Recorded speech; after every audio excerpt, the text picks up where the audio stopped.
Halo guys, aku Adi dengan NIM 007. Di sini aku bakal bahas salah satu bidang yang ada dalam kepengurusan BPH atau Badan Pengurus Harian Hima Mikro Arkia ITB. Bidang yang mau aku omongin itu adalah PSDA atau kepanjangan dari Pengembangan Sumber Daya Anggota. Nah, apa sih PSDA? PSDA merupakan wadah pengembangan potensi anggota dengan sistem pengelolaan kompetisi yang terstruktur dan optimal. PSDA juga berupaya dalam menciptakan sistem kaderisasi yang efektif, interaktif, dan tepat guna. Nah, PSDA tahun ini itu diketuai oleh Kak Darel Orlando yang mengusung tagline Data Karsa. Dengan program unggulannya yang pertama itu ada PSDA News, yaitu mensosialisasikan skema dan status perjenjangan anggota, serta mempublikasikan kenaikan jenjang. Lalu yang kedua itu adalah komitmen magang dan staf, yaitu mengatur penempatan evaluasi deskripsi kerja magangers dan staf.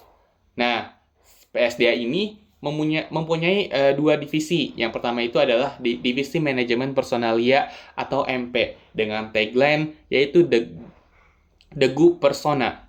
Nah, divisi MP ini berfokus pada penilaian kompetisi massa Arkea secara umum sesuai dengan capaian yang ada di dokumen Arkana.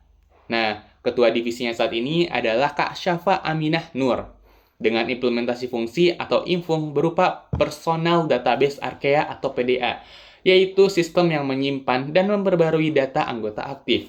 Sementara program kerjanya sendiri itu ada beberapa. Yang pertama itu ada Kardiopedia, yaitu suatu sistem yang menyusun kamus kompetensi sebagai indikator laporan kinerja anggota aktif. Lalu yang kedua itu ada ARSIK, yaitu membuat laporan kinerja anggota aktif berdasarkan kamus kompetisi. Lalu yang ketiga itu ada Arkae Aorta, yaitu memberikan apresiasi kepada anggota dan bidang yang aktif serta menyediakan presensi di setiap kegiatan himpunan. Lalu yang terakhir itu ada rapot komitmen, yaitu membuat laporan kinerja anggota jenjang 1 Kora Arkeota selama masa komitmen.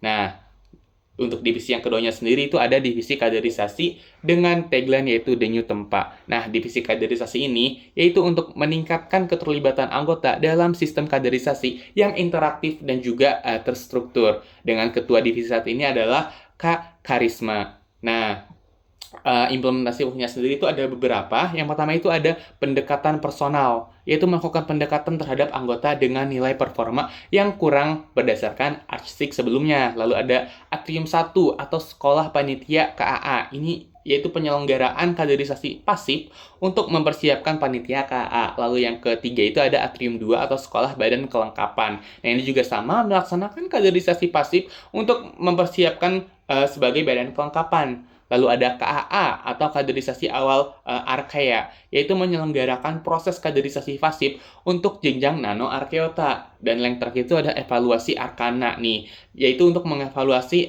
nilai dan profil Arkana. Sementara untuk program kerjanya sendiri yaitu ada yang pertama itu ada Heart Bridge, yaitu melakukan banding dengan divisi kaderisasi HMPS atau himpunan program studi yang lain. Lalu yang kedua itu ada Centrum Session, yaitu menyediakan wadah untuk transfer ilmu antar para panitia. Nah, itu sih beberapa hal yang bisa kalian ketahui terkait bidang PSDA yang ada di BPH Hima Mikro Arkia ITB ini. Tentu hal tersebut itu menarik dan menambah pengetahuan khususnya bagi saya dan teman-teman yang sekiranya penasaran apa sih PSDA, programnya, dan infungnya yang ada di Hima Mikro Arkia ITB. Mungkin sekian dari saya. Mohon maaf apabila ada salah-salah kata atau ada yang kurang dalam penyampaiannya. Selebihnya saya ucapkan terima kasih. Bye-bye.